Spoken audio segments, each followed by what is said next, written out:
के वासी एगो गजल लगा मास्टर।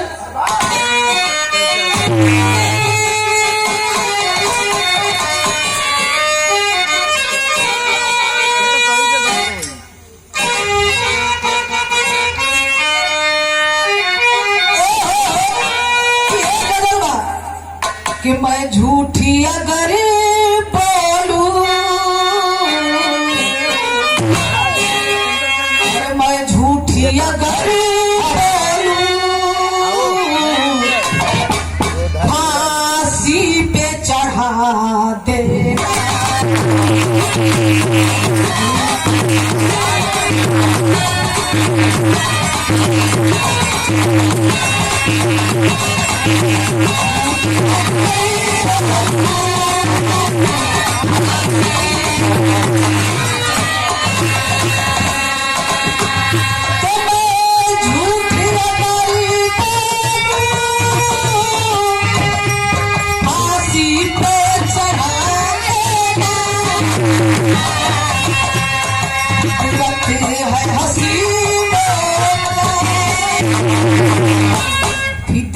मत है हंसी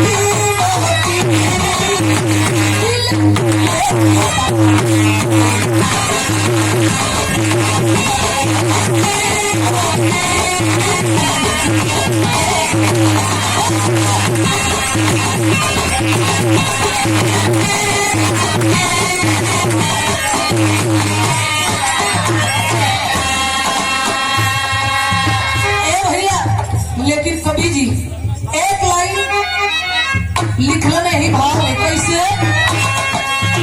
वो घने श्याम घटा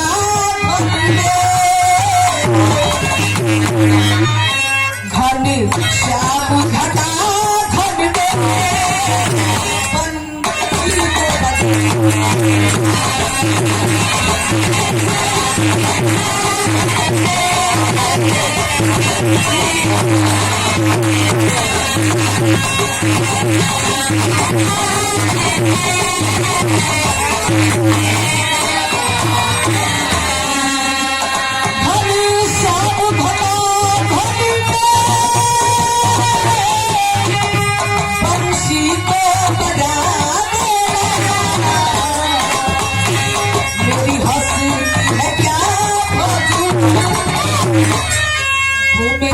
हंसती है क्या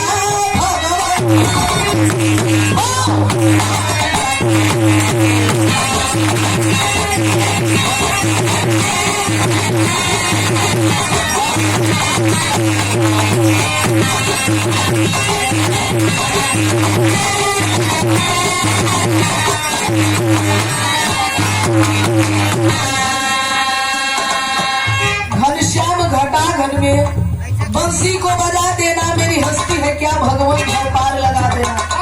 एवं यही से भगवान श्री कृष्ण की कहानी शुरुआत रही बा।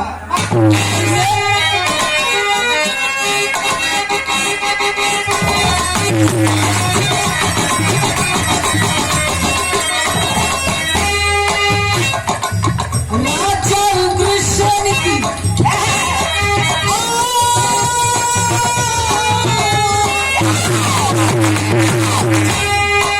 राजा उग्रसेन की देवकी कुमारी थी, हुई है शादी वासुदेव की वो प्यारी थी।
बिठा के रथ में कंस चेचरी बहन को बैठाया है, दुनिया आकाशवाणी की ओर बढ़ाया है।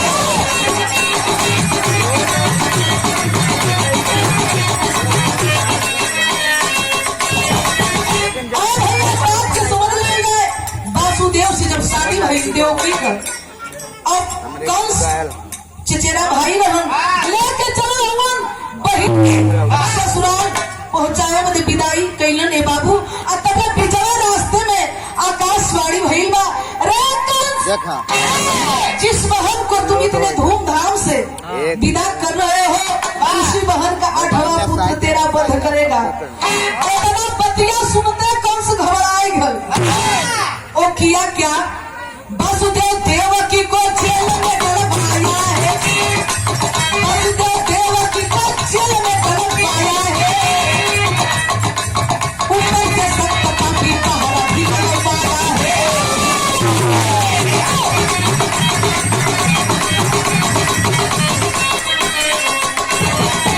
बारी बारी से 7 लड़कों को पछाड़ा है, बारी से 7 लड़कों को पछाड़ा है,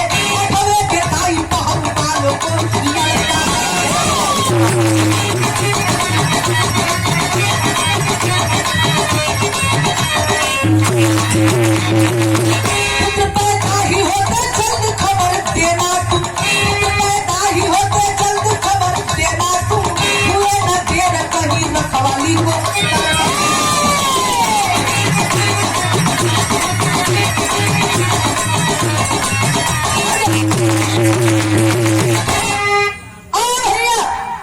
जब यह आकाशवाणी भयल बा कि देवकी का 8वां पुत्र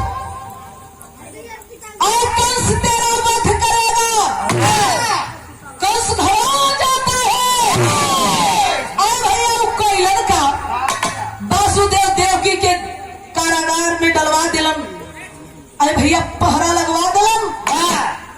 धीरे धीरे लड़कन के साथ लड़कन के मरलन। जब 8वां का पैदा वाला समय आवे वाला रहल, और इस समय कंस सब पहरेदारन के अरे भैया चेतावनी दे दिया कि एक नींद मत सोना, पलक झपने न पाए।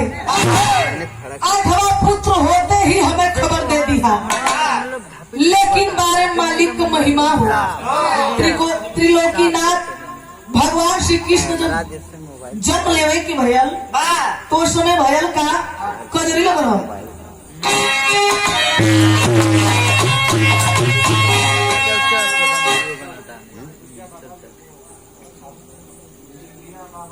आप प्रमादनी लेखा सब पहरुदार सुत गईलन।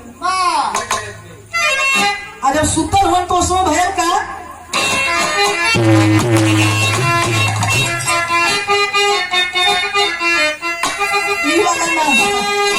बदल के जन्म में कारागृह में, जन्म में कारागृह में पियरा कन्हैया,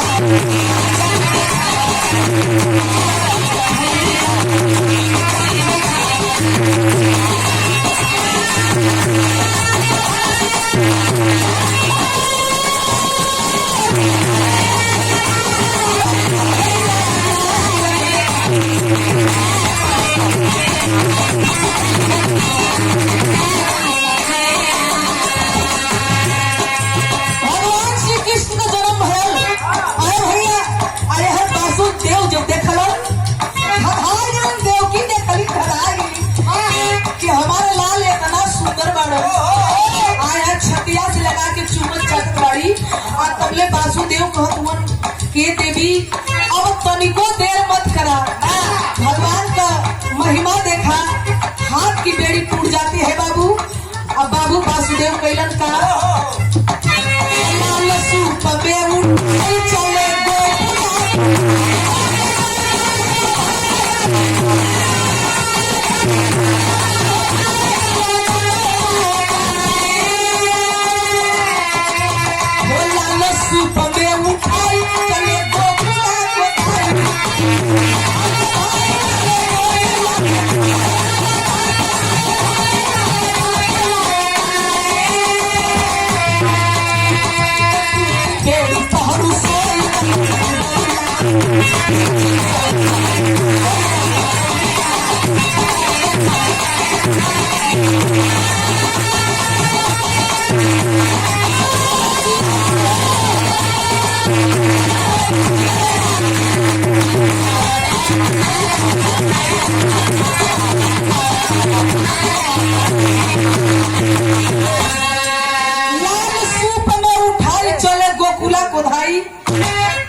सोई गए मुदैया ना। अरे भैया बेटवा के लिए श्री कृष्ण के लेके चलल हुवन, जमुना चली फुफकारी पग छुआए गिरधारी, घटी जमुना पहुँचे नंद के बखरिया ना। जब वहां पहुंचलन तो कैलन का बोलन जसोदा ठीक सुनाए लाए कन्या रस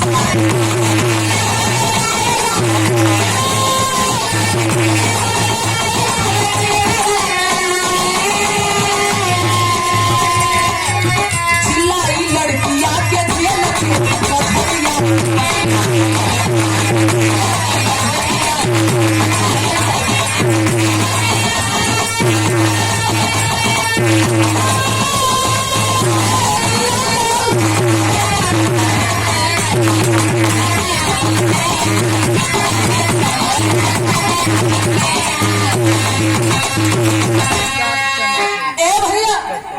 जसोदा के पास जब सुतावे जात हुआ तो देखा तो उन्हें को लड़की वही दिन के जन्मन रोवत बाड़ी। बेटवा के सुता के बिटिया के लेके चले वही जेल में। जब यह रोवे लगन कंस आ जाता है सुन के बाबू, इतना क्रोध में कंस मारे कि बेटवा पैदा हो रहा बिटिया कैसे हो गई। कहे लगन क्या विष्णु डर गया क्या तू नहीं आया। ए भैया यार बिटिया के जब मारे कैलन तो उड़ गई, उड़ के वो देवी कलिन कह रहे कस तू क्या मुझे मारेगा, तुझे मारने वाला पैदा हो गया है। ए भैया इतना बतिया सुनते कंस बेहाल हो गई कि मेरे साथ छल हो गया। लेकिन ये बाबू जब हर सवेर भयल बा यशोदा मैया के दुआरे पे, नंद बाबा के दुआरे पे आप प्रमादनी बड़े भाई संग्राम सिंह पान वाले आप भैया की ओर से 101 रुपया भैया के प्यार भरा पलगी प्रणाम। आप सब बाबू भैया नौजवान साथी सब लोगों के पलगी प्रणाम हो।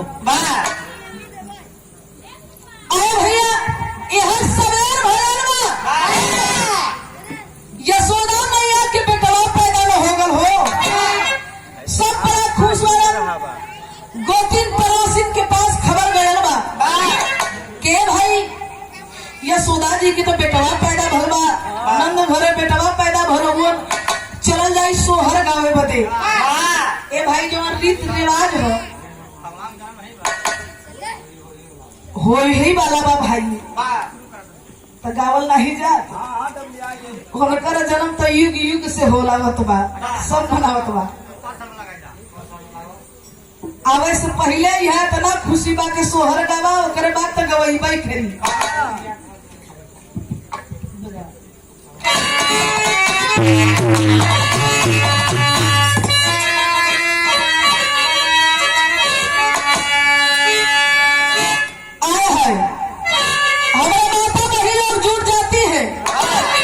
यशोदा मैया के दुआरे पर बैठ के अंगनैया में भैया सोहर गावे लगली के हर से आवे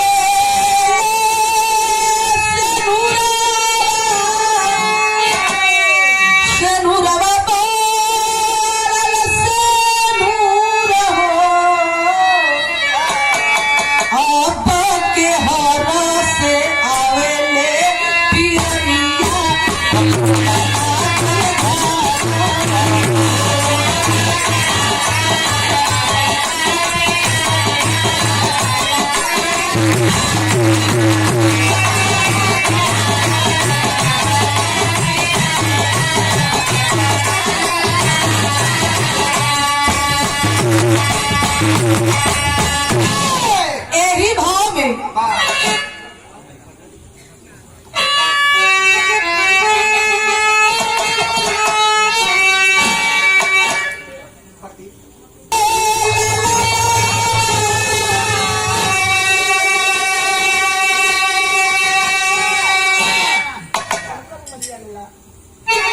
जसोदा के चले में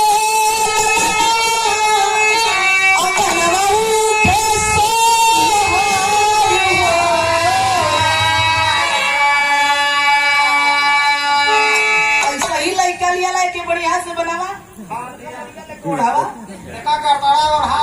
हाँ बढ़िया से बना के उड़ाए बिड़ाए द आजकल जब देखा था सलत गरम बा ठंडी लग जी तब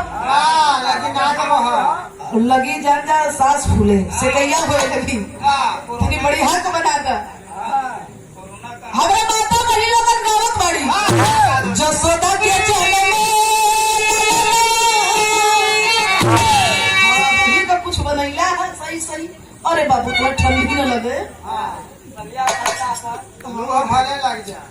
अरे भाई उड़ावे पड़बे कही तुम्हें अरे अरे हमार लाल चुपचाप रोई हां और वो ये तो पीबे करी है मैं का बात हम पी रही है यार हमारे माता वही लोगन सब लोग रोवा मत दूध पिए के देबे करी है ने अच्छा सोहर गवाई मिलबे करी रोई हां जसोदा के जन्म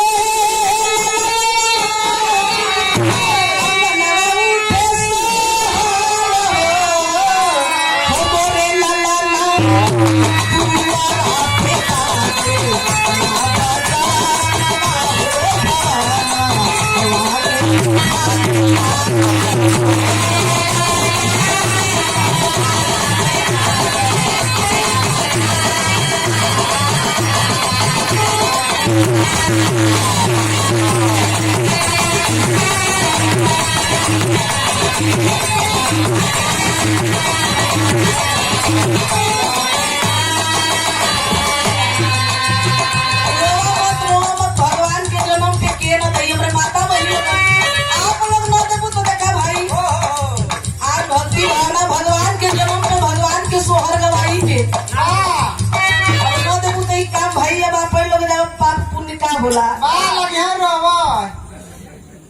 आप लोग व्रत भी रखले बड़ी जसोदा के जाना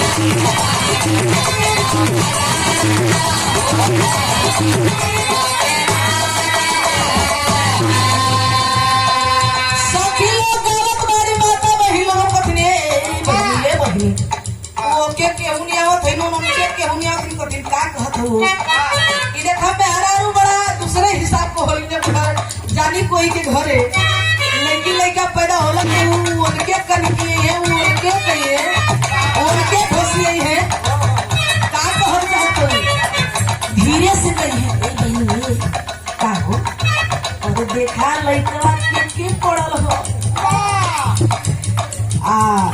बाबू के पड़ल हो के मम्मा के पड़ल भाई नैहरे के ससुरे में पड़ल बा कभी देखा उठा के हमारे माता वही लोगन बतावेली बखान करेली का कहेली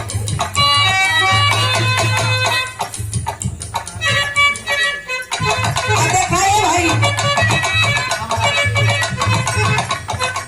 प्रमादनी हमारी बड़ी बहन अमरावती देवी आपकी ओर से ये देखा 101 रुपया सोहर गवाही पे पाँव छू के पलक की प्रणाम आप सब नमस्कार प्रणाम बा आ देखा ये भाई जेकरे घरे आल भाई जेकरे घरे भगवान का जन्म बा भैया वो भाभी कब आई है कब दी है ओनहु से लेवल जाई ने छर मत रो हमारे मोरे अरे हमारा लाल के चिपकाई लेती रोवा मत मत रवा जिन छुपा हमारे माता बही लोगन देखे के देखाए बहिनी अरे देखाई लइका के पड़ल हो मम्मा के तब कहिए ना ना ना बतावत है कैसे अखिया अखिया जैसे लाई कलाकी माता बाबू कहो बोले लाला बोले लाला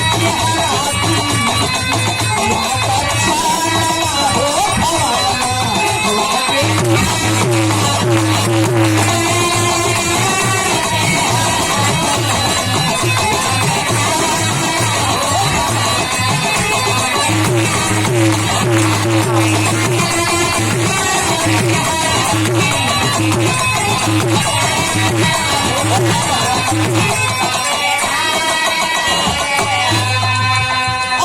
तो हुआ जैसे माई के नकिया तो बाबू का हो मोरे ललना चेहरा दुइजिया के चनवा भवनवा के भाग जागे।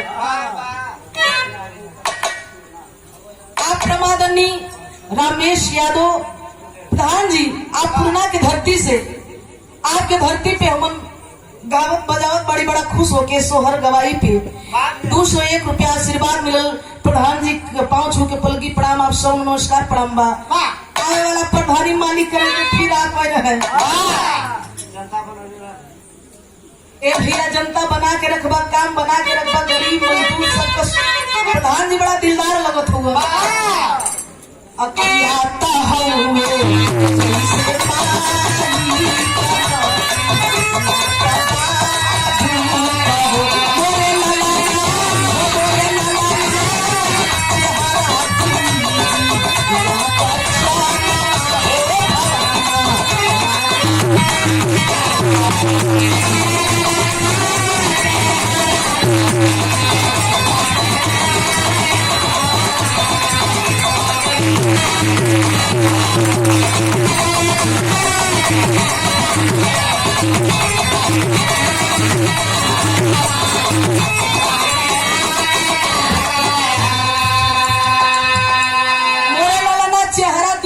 के चनवा भवनवा के भाग जागल हो।